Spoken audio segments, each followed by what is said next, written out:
Psychology ಹೇಳೋ ಪ್ರಕಾರ sir usually ಮನುಷ್ಯ 2 ಥರ ಬದುಕ್ತಾರಂತೆ. ಒಂದು ಸೆಟ್ಲರ್ಸ್ ಮನೋಭಾವ, ಇಡೀ ಸೊಸೈಟಿ ಫಂಕ್ಷನ್ ಆಗೋದೇ ಎಲ್ಲ ಸೆಟ್ಲ್ ಆಗ್ಬಿಡ್ಬೇಕು ಅಂತ ಒಂದಾದರೆ, ಇನ್ನೊಂದು ಕಡೆ ಒಂದಷ್ಟು ಮನುಷ್ಯರು ಎಕ್ಸ್ಪ್ಲೋರರ್ಸು, ಸೆಟ್ಲ್ ಆಗಲ್ಲ, ಎಕ್ಸ್ಪ್ಲೋರ್ ಮಾಡ್ತಾನೆ ಇರೋಣ ಅಂತ.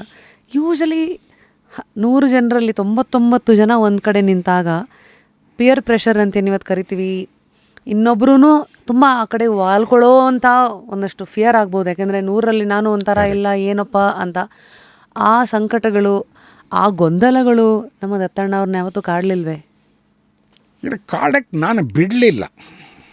ಅದು ಹೇಗೆ? ಪಿಯರ್ ಪ್ರೆಷರ್ ಅನ್ನೋದು ಇದ್ದೇ ಇರುತ್ತೆ. ಒಂದು ಪಿಯರ್ ಪ್ರೆಷರು, ಅವನು ಈ ರೀತಿ ಸೆಟ್ಲ್ ಆಗ್ತಿದ್ದಾನೆ, ನಾನು ಇನ್ನೂ ಸೆಟ್ಲಾಗಿಲ್ಲ,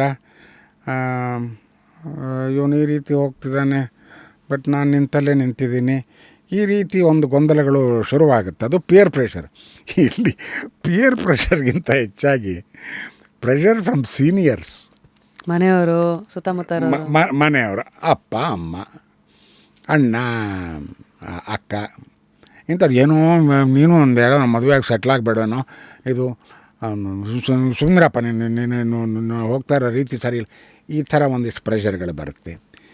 ಇನ್ನು ಕೆಲವು, ಅದು ಭಾಳ ವಿಚಿತ್ರವಾದ ಪ್ರೆಷರ್. ಅದು ಯಾರು ನಮಗೆ ಸಂಬಂಧ ಇಲ್ಲದೆ ಇರೋರು, ಓಕೆ, ನಮ್ಮ ಅಣ್ಣನ ಸ್ನೇಹಿತರು ಯಾರೋ, ಓಕೆ, ಅವ್ರು ನೋಡ್ರಿ ನಿಮ್ಮ ಹುಡುಗನಿಗೆ ಅವ್ನಿಗೇನಾರು ಒಂದು ಇದು ಮಾಡಿರಿ, ನಮ್ಮ ಫ್ರೆಂಡ್ ಒಬ್ರು ಇದ್ದಾರೆ ಹೈದ್ರಾಬಾದ್ನವರು, ಓಕೆ, ಆ ಹುಡುಗಿನ ಒಂದು ಸರಿ ನೋಡಲಿ ಅಂತ. ನೋಡು ಆಯಿತು, ಓಕೆ, ನಾನು ಕೂಡ ಹೇಳಿದ್ರೆ ಇಂಟ್ರೆಸ್ಟ್ ಇಲ್ಲದೆ ಇರೋನು ಯಾಕ್ರಿ ಪಾಪ ಆ ಹುಡುಗಿ ಎದುರುಗಡೆ ಇದನ್ನು ಮಾಡ್ತೀರಿ, ಆಕೆಗೂ ಮುಜುಗರ ಆಗುತ್ತೆ, ನನಗೂ ಮುಜುಗರ ಆಗುತ್ತೆ. ಅದು ಎಷ್ಟು ಹೇಳಿದ್ರು ಇದನ್ನು ಮಾಡಲಿಲ್ಲ. ಓಕೆ, ಒಂದು ಮೀಟಿಂಗ್ ಅರೇಂಜ್ ಮಾಡಿದ್ರಿ, ಅದು ಏರ್ಲೈನ್ಸ್ ಹೋಟೆಲ್ನಲ್ಲ. ಓಕೆ, ಅದಾದಮೇಲೆ ಏನು ಎತ್ತ ಅಂತ ಕೇಳ್ತಾನೆ. ಇಲ್ಲ, ನನಗೇನು ಇಂಟ್ರೆಸ್ಟ್ ಇಲ್ಲ, ನಿಲುವು ಬದಲಾಗಲ್ಲ. ಇಲ್ಲ, ಹಾಗೆ ಆ ಥರ ಒಂದೆರಡು ಅನುಭವಗಳಾಯಿತು. ಆಮೇಲೆ ಏರ್ಫೋರ್ಸ್ನಲ್ಲೂ ಕೂಡ ಯಂಗ್ ಮಿಲಿಟರಿ ಆಫೀಸರ್, ಅದರೊಳಗೆ ಏರ್ಫೋರ್ಸು ಸ್ವಲ್ಪ ಗ್ಲ್ಯಾಮರಸ್ ಸರ್ವೀಸ್ ಅದು. ಆಮೇಲೆ 7:30 to 1:30 ವರ್ಕಿಂಗ್ ಅವರ್ಸ್, ಅದು ಫ್ಯಾಂಟಾಸ್ಟಿಕ್ ವರ್ಕಿಂಗ್ ಅವರ್ಸ್. ಅಲ್ಲಿ ಸ್ವಲ್ಪ ಮೇಲುಗಡೆಯಿಂದ ಪ್ರೆಷರ್ಗಳು ಬರುತ್ತೆ. ನೋಡ್ರಿ ಒಬ್ಬ ಒಳ್ಳೆ ಹುಡುಗ ಇದೆ, ನಾನು ನಿಮ್ಮ ಮಗಳನ್ನು ತೋರಿಸ್ರಿ, ಇದು ಈ ಥರದ ಪ್ರೆಷರ್ಗಳು. ಅದು ಹೆಂಗೋ ಸರ್ವೈವ್ ಆಗಿಬಿಟ್ಟು ದೂರ ನಿಂತು almost 20 years as a commander, ಅದಾದಮೇಲೆ ಆ್ಯಸ್ ಅ ಲೆಕ್ಚರರ್. ಅಂದರೆ ಎಲ್ಲರ ಲೈಫಲ್ಲೂ ಒಂದಷ್ಟು ಲೆಕ್ಕಾಚಾರಗಳು ಕೆಲವುದು ಕಂಪಾರ್ಟ್ಮೆಂಟಲ್ಲಿ ಹೋಗ್ತಾ ಇರುತ್ತೆ. ಈಗ 20 ವಯಸ್ಸಲ್ಲಿ ಅಷ್ಟು ಆಗಬೇಕು, 20 to 40 ಹೀಗೆ, 40 to 60 ಹೀಗೆ. ಸೊ ನಿಮ್ಮ ಲೈಫನ್ನು ಸ್ವಲ್ಪ ಹಿಂದಕ್ಕೆ ನೋಡಿದಾಗ ಇದನ್ನೆಲ್ಲ ನಿಮ್ಮದೇ ಟ್ಯೂನು, ನಿಮ್ಮದೇ ತಾಳ, ನಿಮ್ಗೆ ಹೆಂಗೆ ಬೇಕೋ ಅದಕ್ಕೆ ತಕ್ಕಂತೆ ಅದು ಕುಣ್ಕೊಳ್ತಾ ಬಂದಿದ್ದೀರಾ ಅಂತ ಒಂದು ಲೆಕ್ಕಕ್ಕೆ ಸಿಗ್ಬೋದಾ? ಇನಿಷಿಯಲ್ ಸ್ಟೇಜಸ್ನಲ್ಲಿ if you get over some of the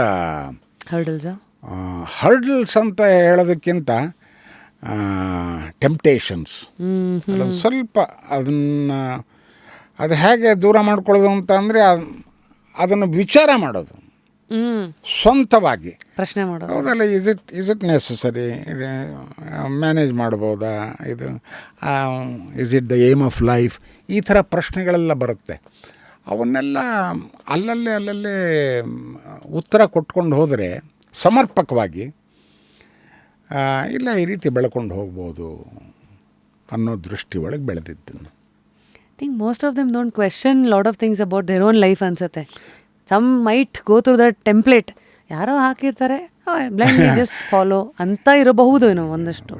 ನಡೆದು ಬಂದ ದಾರಿ ಅಂತಿದೆಯಲ್ಲ, ಹಿಂದ್ಯಾರೋ ಹೋದರು, ಸೊ ಅಲ್ಲೊಂದು ಕಾಲು ದಾರಿ ಸೃಷ್ಟಿ ಆಯಿತು, ಇದೇ ದಾರಿ ಅಂತ ಅಂದ್ಕೊಂಡ್ರು, ಅದೇ ದಾರಿಯಲ್ಲೇ ನಡೆದ್ರು.